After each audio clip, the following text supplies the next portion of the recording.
Today's podcast is presented by Podgo.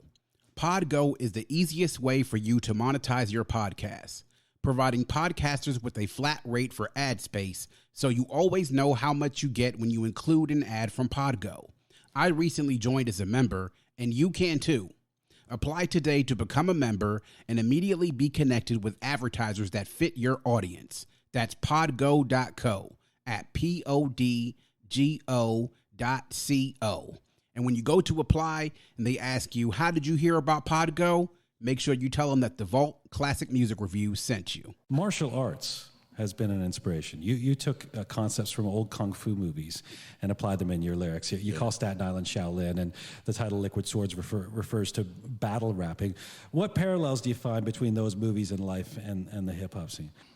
Well, if you take kung fu or martial arts, if you go back to the flicks, usually it was always someone who was skilled trying to challenge someone else's skills. That's kind of like what hip-hop is. That's what it was for us back then.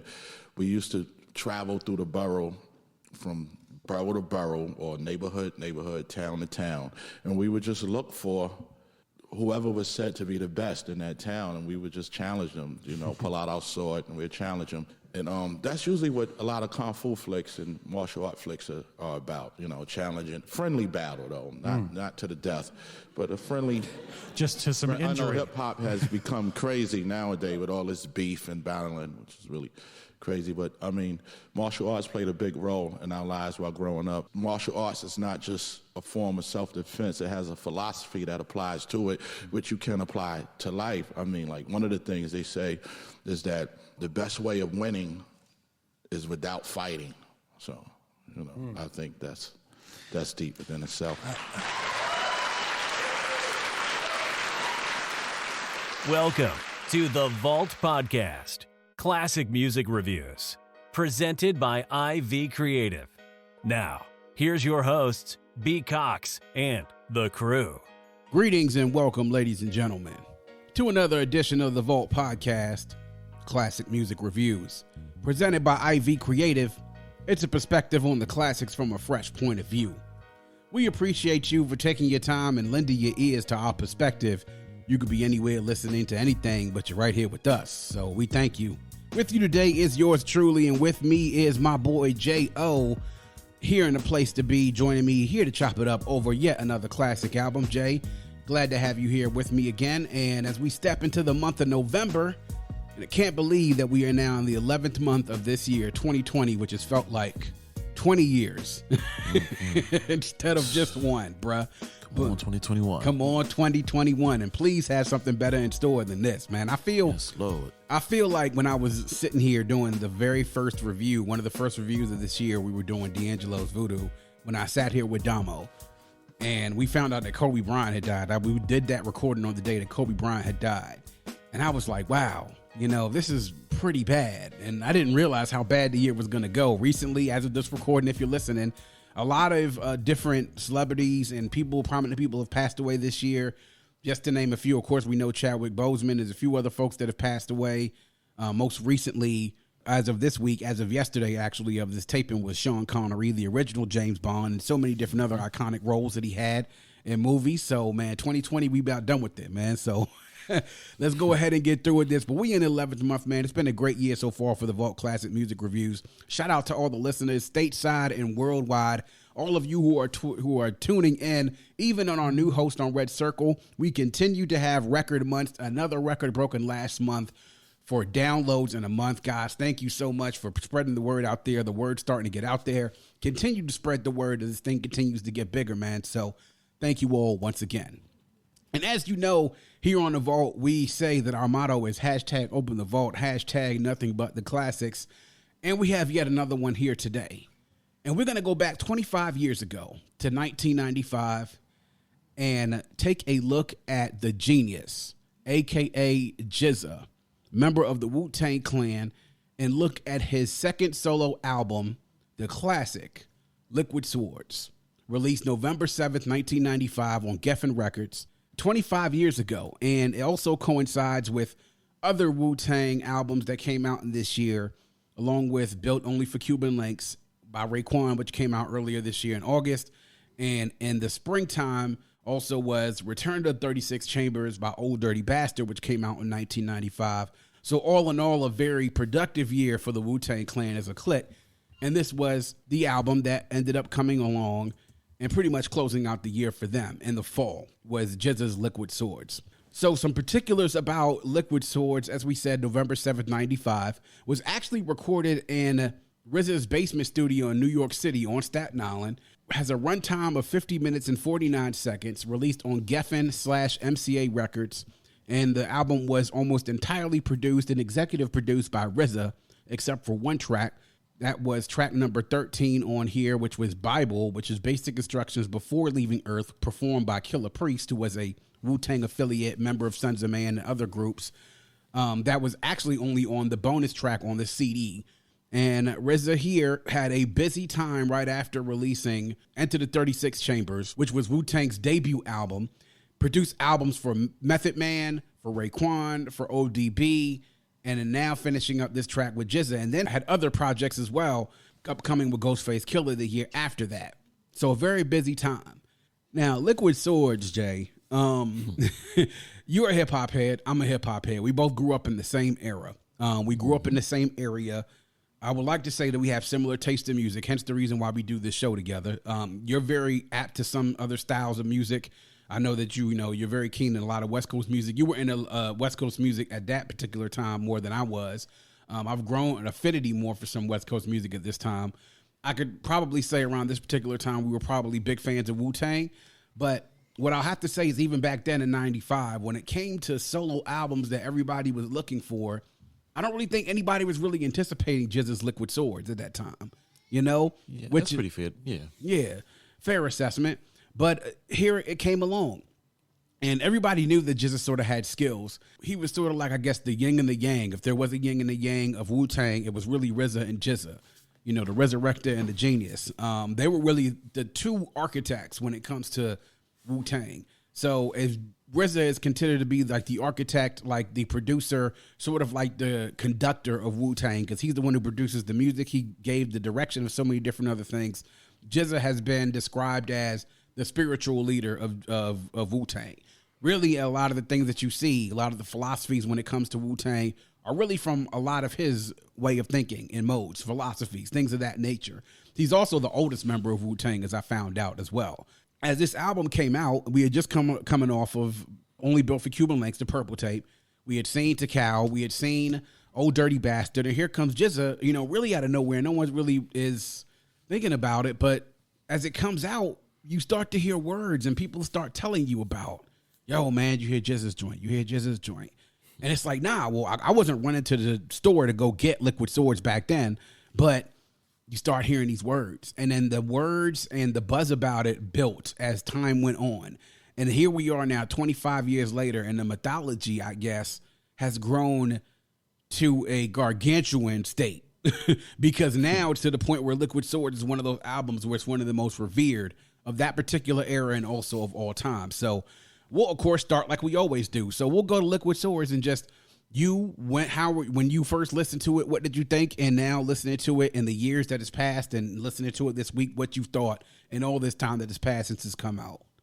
Yeah, just to set another, 1995, like late 1995, had just started ninth grade, was at Jeff.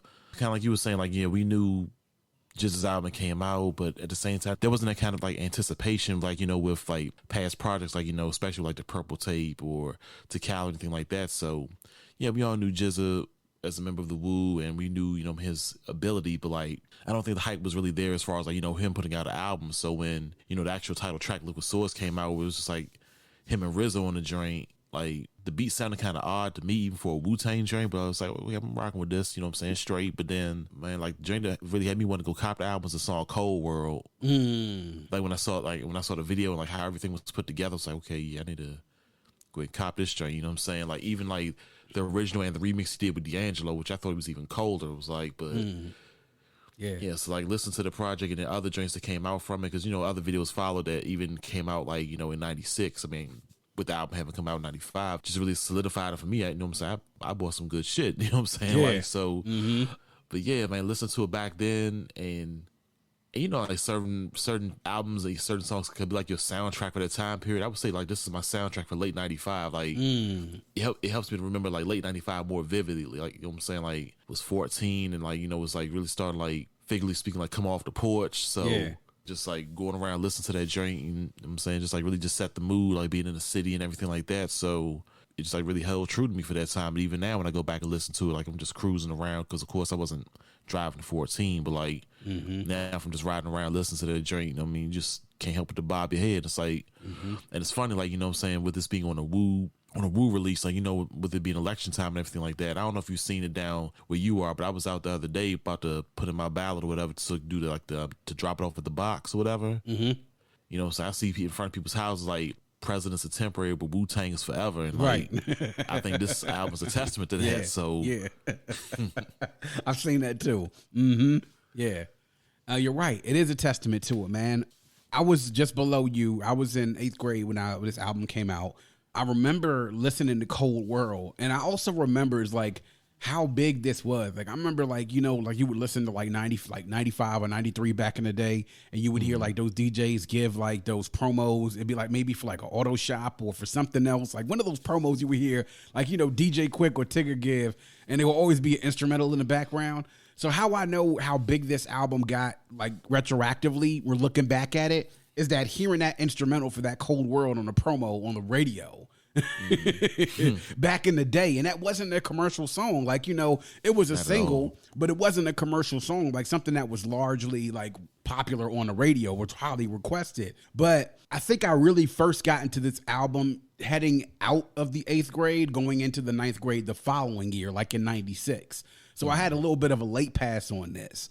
But when I started listening to it, the thing that kind of stuck to me about it more than anything else was GZA and his vocabulary. Like, I was looking something up, and it said, like, you know, supposedly GZA has, like, I guess, like, the 4th largest vocab by some analysis. I don't know who the hell did this analysis or how they figured this out, but supposedly he has, like, the 4th largest vocabulary of any rapper who has put something out in hip-hop, which doesn't surprise me because I thought it was the largest, you know, I'll tell you the truth.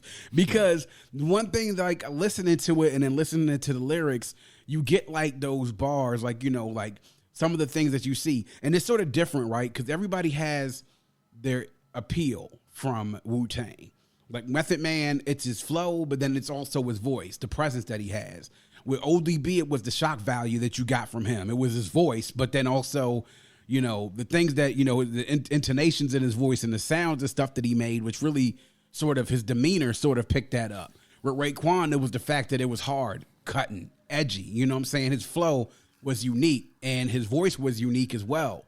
With GZA, what you get from him is like the command of the vocabulary and the stuff that he uses. Like I was listening to another interview, the one that we heard prior to coming on for this recording that you heard in the beginning, is that what he uses as far as references in his tracks are amazing. The type of things he pulls together. Like he pulls together two almost unrelated things in a rhyme and then sort of makes it work to like draw the metaphor to be able to put a couple of bars and tie those two bars together. So when I was first starting to rap, because right around when I got into this album was right when I first started getting into rapping and then learning how to be able to start producing was really what really struck me.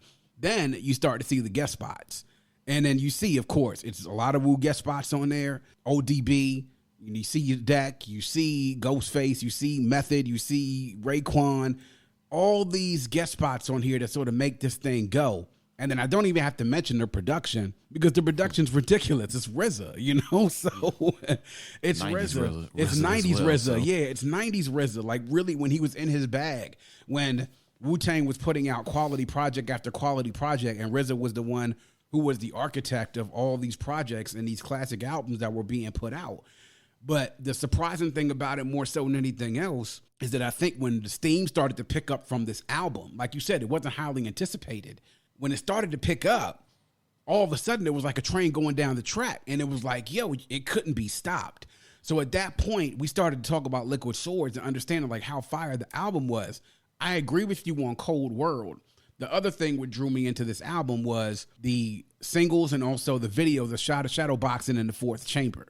You know, like man. I love Fourth Chamber. Probably one of the hardest beats I've ever heard in life. Bro. Yeah. Like, yeah. So that's really what helped to bring me in with this too. And what it did was take someone who was largely an unsung member of Wu-Tang.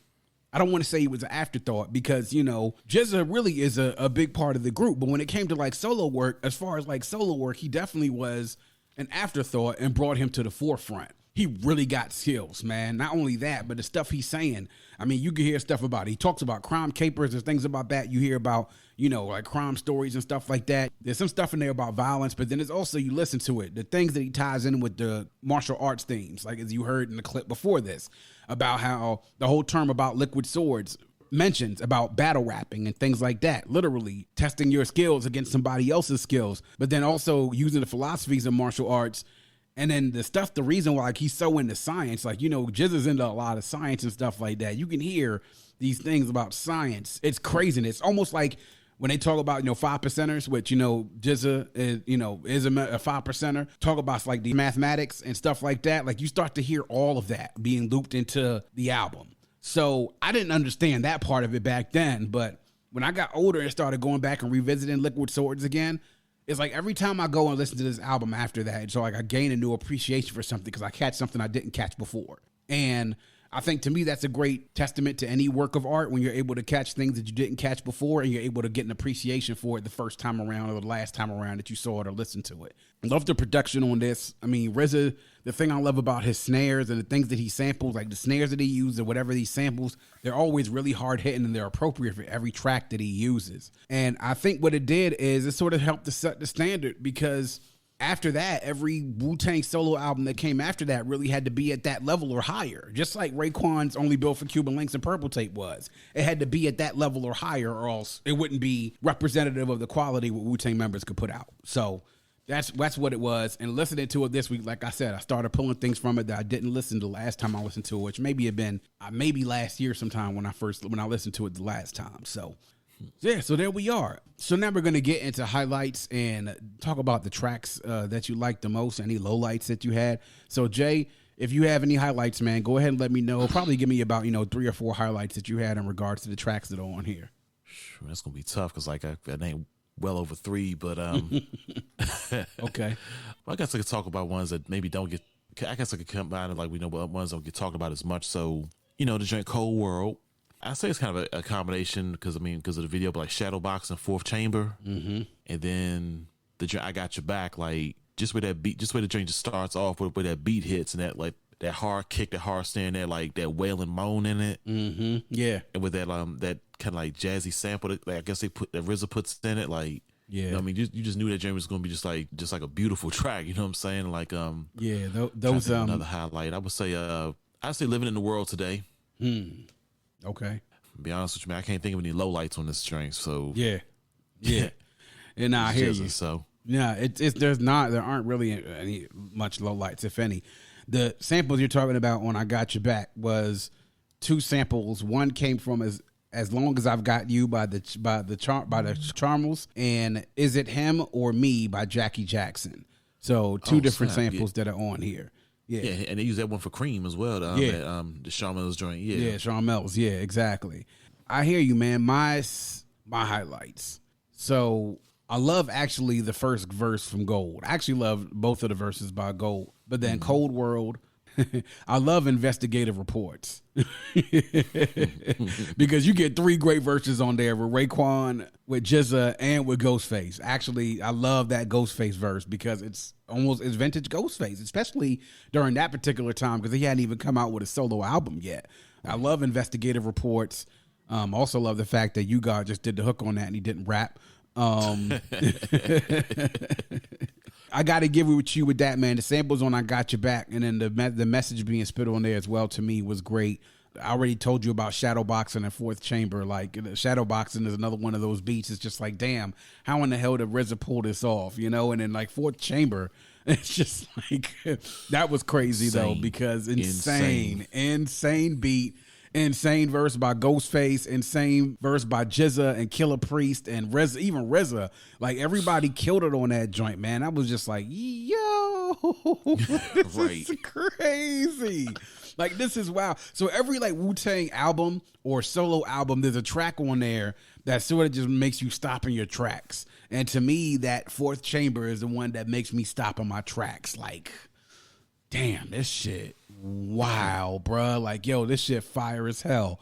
And I love the beginning of the whole album with Liquid Swords and that clip that they use, which was the original clip was from The Legends of Lone Wolf, which was from the movie Shogun Assassin.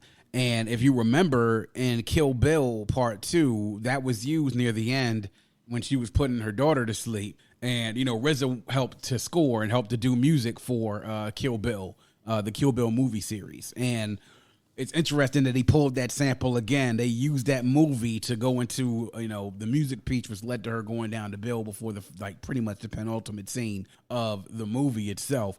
So the Kung Fu samples in here, I mean, always present in most Wu-Tang albums, but definitely prevalent in this one and appropriately used because of the title of the actual album, Liquid Swords. So to me, not much lowlights in here anyway, man. I mean, you know, I'm not a fan of Master Killer. Right. I mean, when I listen to this album, I'm more so reminded even more, wow, I think it should have been Killer Priest and Master Killer's spot when it came to Wu-Tang Clan, but that's just me, you know. But right. I mean, and I will say this with I gotta say this with like Duel of the Iron. I will say, I think he came across decent. You know what I'm saying? He did. Was tolerable. I'll say that. Yeah, he did come across decent in this one. It's just when you're on a team full of all-stars, though, right? It's like, God, you know, I was hoping like maybe the level would have came up a little bit more, but he was definitely decent on Duel of the Iron Mike, though, without a doubt. And but Deck, this is just another thing, and the thing that I think that kind of pisses me off more than anything else is that Deck has a couple of great verses on here. It kind of makes me even more mad that he couldn't get a decent solo joint out. You know, that was you know, up to the quality where he had the potential to be able to make. We put it that way. So yeah, I mean, like if he would have came out like in that time, like around 94, 95, 96, like yeah. Ain't no telling how fire it'd have been. Telling how fire that album would have been. You know, so like when you talk about what I love about RZA and the production with this is that everything that he does. Well, everyone will say, like, I remember I was talking to somebody was saying, oh, you know, the thing I don't like about RZA is all his beats sound the same. And I'm like, pause. You, obviously, you're not a Wu-Tang fan or studied RZA's work because you may think they all sound the same. But if you listen to every album that RZA has produced for Wu-Tang himself or other Wu-Tang members, you will know that he never recycles material. And if he does recycle material, he makes sure, or samples, he makes sure that they don't sound alike to each other so that the samples sound like he jacked it and he was running out of creative ideas. Like, if anything, RZA makes sure. I got your back. It's like, Charmel's drink for Cream and then use a wailing sound for that. What's that? Exactly. And so the thing that I love about what RZA does is that he produces, but he knows his artist and the themes of what he's going for well, because what you hear is that nothing sounds alike. Everything sounds different. Everything sounds different. And that extends beyond Wu-Tang too, because they got to remember, like, I mean, if they fans of Biggie, Long Kiss Goodnight, that was produced by RZA. Yeah, exactly. Exactly. You know what I'm saying? Like, exactly. So it's just joint, that joint ridiculous, man. It's ridiculous. So what I loved about this is that he crafts the sound, particularly for that artist, and this one fits GZA like really, really well. To me, I think like the contributions on this are, while this is just his album, he leaves his mark on this. Really, the contributions on this is what I think what helps elevate it up to another level. Because being able to get contributions from like Master Killer and even a guy like Killer Priest, who at that time many people hadn't heard much of and would get to hear more from later on in the decade, and be able to see the type of talent that there was with the different Wu affiliates, like, you know, the Gravediggers, like Sons of Man, like Killer Army, you know. So I think that's what helps elevate this even more. So now we're going to get into notable quotables, and I know there are lots of them on here, but I had a lot of trouble really figuring out what I was going to pick, but I picked one. So, Jay, what did you have for notable quotables? So for me, let me just see. Actually, my first one's going to be on Living in the World Today, you know what I'm saying? Just a second verse. Mm-hmm. He was like, my preliminary attack, you cemetery is packed of niggas who think it ain't like that. MC's a gun down, like being run down by mad trucks. Then God struck. Religious niggas call it bad luck. rap celeb. You got caught up in the web. Now beats are stinging. Yo, them niggas are singing. I'm just swinging swords strictly based on keyboards. I'm balanced like elephants and ants on seesaws. I'm balanced like elephants and seesaws. And then ants and elephants on seesaws. Y'all like, yo, where the fuck did you get that from? And then like I got to say with Fourth Chamber, if I can bring it up, and now of course everybody's like verse on it was fire, but going back to RZA's verse, like you know, so I'll start. I mean, just the part where he started off, like he was like camouflage chameleon, then just scaling your building, no time to grab the gun. They already got your wife and children. A hit was sent from the president to raid your residence because you had secret evidence and documents on how they raped the continents. Like that part, but then like what really like struck me, like this kind of like just shows like the genius level of Wu, because like the way RZA talks in his rhymes, it's damn near a language. Yeah, like, it is. Like at the very end, he was like rolling with the lamb, 12 tribes, 140,000 chosen, protons, electrons, always cause explosions. Like, I didn't realize this like maybe a few years later, but he was basically in the rhyme saying peace. Yeah, exactly. Protons, electrons always cause explosions. Like, yeah. I'm just sitting there just like mind blown. It's like advanced mathematics thing, man. Like, yo, it's like the one thing I have to get credit for, like those, like to GZA and RZA, like that, those advanced mathematics, that, you know, 5% stuff, like really, it does blow your mind when you actually go back and start listening to that. And, you know, you don't have to be into it, but like, you know, being around a lot of folks in hip hop and hearing enough about 5% stuff with it, like it just blows your mind when you start hearing some of that stuff. Like you like, yo, it's just like, yeah, because I didn't catch that until maybe a couple of years ago either, you know, listening to that. And it was just like, oh, okay. And then, and plus like even on and just like go back off of that, I mean on Triumph, like when he was like, charge of the wooden soldiers, C Cypher punks couldn't hold us, 1,000 men rushing in, that one nigga was like C Cypher punks. I didn't realize he was spelling cops at that point. Yeah I was like, shit. Yeah, I know, man. It was like you mentioned something on another track about it might have been on I don't know which one it was, man, but he was talking about about arm, leg, arm, head, you know, and that was, you know what that spells out. So, it's crazy though, man. Like I said, that's the one thing that I have to give. And you hear a lot of stuff like that, like, you know, in GZA's rhymes too. But my verse, one of them though, I definitely wanted the first verse that GZA had on Gold was one that I was thinking about. But on Investigative Reports, my verse 3, which was Ghostface, and Ghost says, yo, I grabbed a pen for revenge and let loose. See like Muslims standing on the block, rocking the kufi. The $100 kick, rocking kids back for more. Starting gold wars with black Reeboks and velours. Jungle way of life, living villain. Packed with visions, copywritten, throw bread to pigeons, crisis risen. King elegant, slang master jackets, expensive noble hats. In 69, old Thomas times, their brothers shot craps. The baggy blue Guess jeans, pull strings, elf in Palm Springs. I'm locked in the Bing, Rocky Ring, labeled the rap king. The corner emperor. The Colton thieves play the benches. Rednecks be hanging big niggas down in Memphis.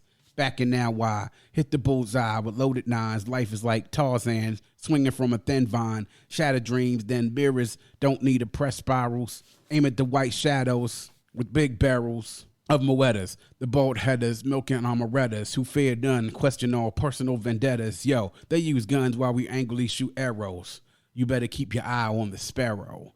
So, just a few things. One of the things about Ghost when he rhymes, it seems like he's rhyming almost like in stream of consciousness sometimes, right? Because it's just like the throwing bread to pigeons, crisis risen, king elegant, slang master, jackets expensive, noodle hats, and 69 old timers with brothers that shoot craps. And interesting, like a line that he says is, life is like Tarzan, swinging from a thin vine. So it's crazy, man. It's crazy. Like Ghost always has like those. It's almost sort of like that one Ghost verse from The Game with Pete Rock, because he was saying stuff, and I remember Tigger asked him about that. Like, yo, like what do you be talking about when you be saying certain things? He was like, yo, man, just stuff I be, you know, you watching certain things and be reading to get inspired by stuff, write stuff down. You know what I'm saying? And that was just like, all right, cool.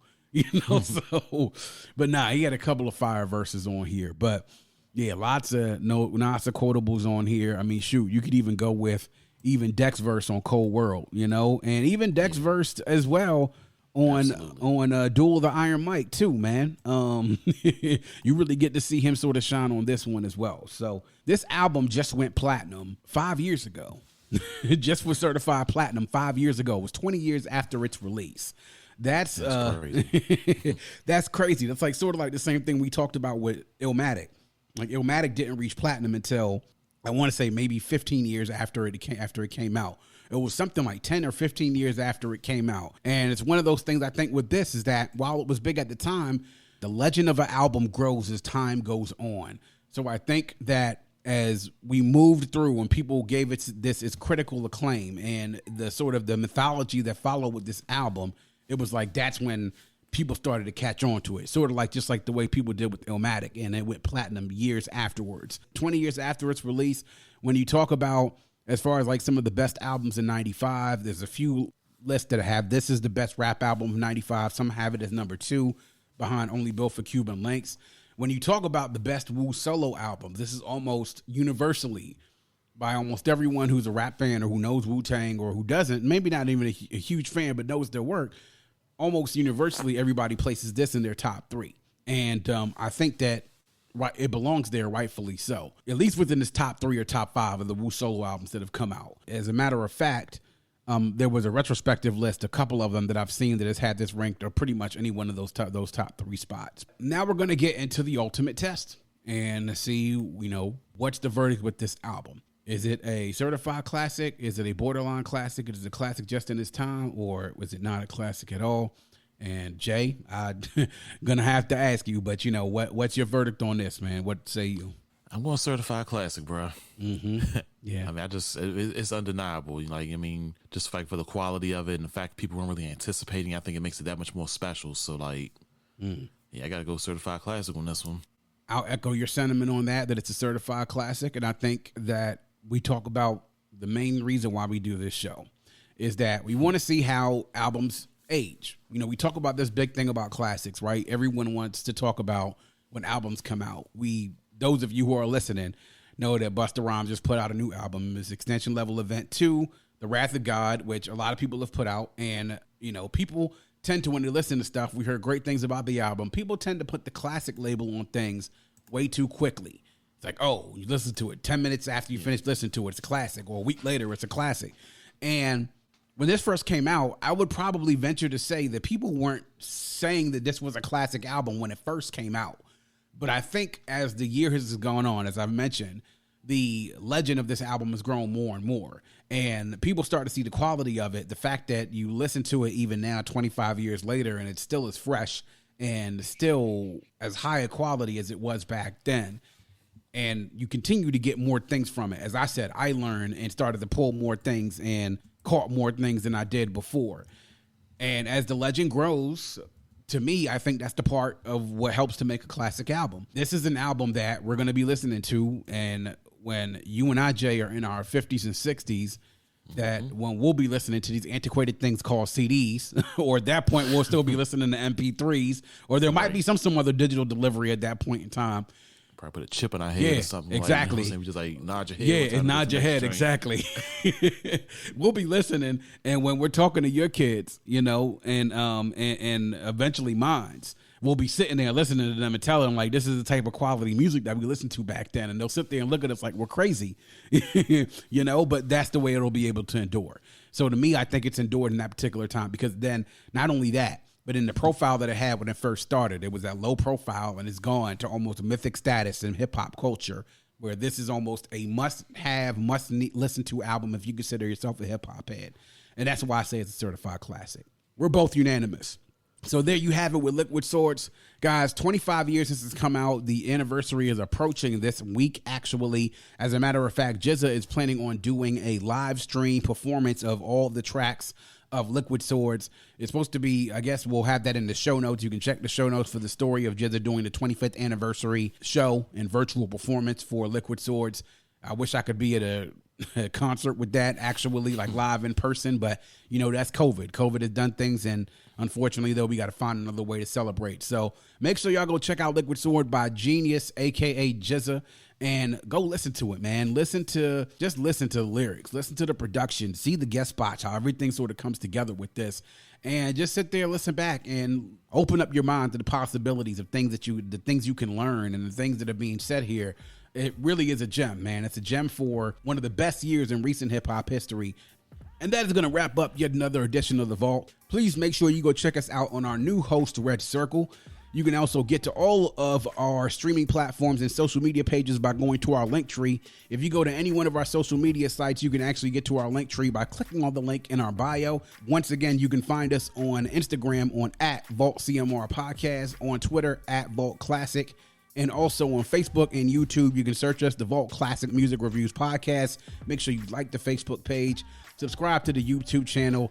Definitely connect with us and interact with us on social media. We love interacting with the fans. We do everything here we do at The Vault for you. We appreciate all the support. And if you have a friend, tell a friend, and then make sure that that friend tells a friend. Always remember to keep your headphones on and your music loud, but not too loud. And as we close, we want to remind everybody to dream big, because dreams are the basis for creation. Always create, motivate, and elevate, because you were never destined or created to stay stationary in this life. And on that note, we stay peace. Peace. Thank you for listening and coming into The Vault. Please subscribe and follow us on Facebook at IV Creative and Instagram at IVECRE8.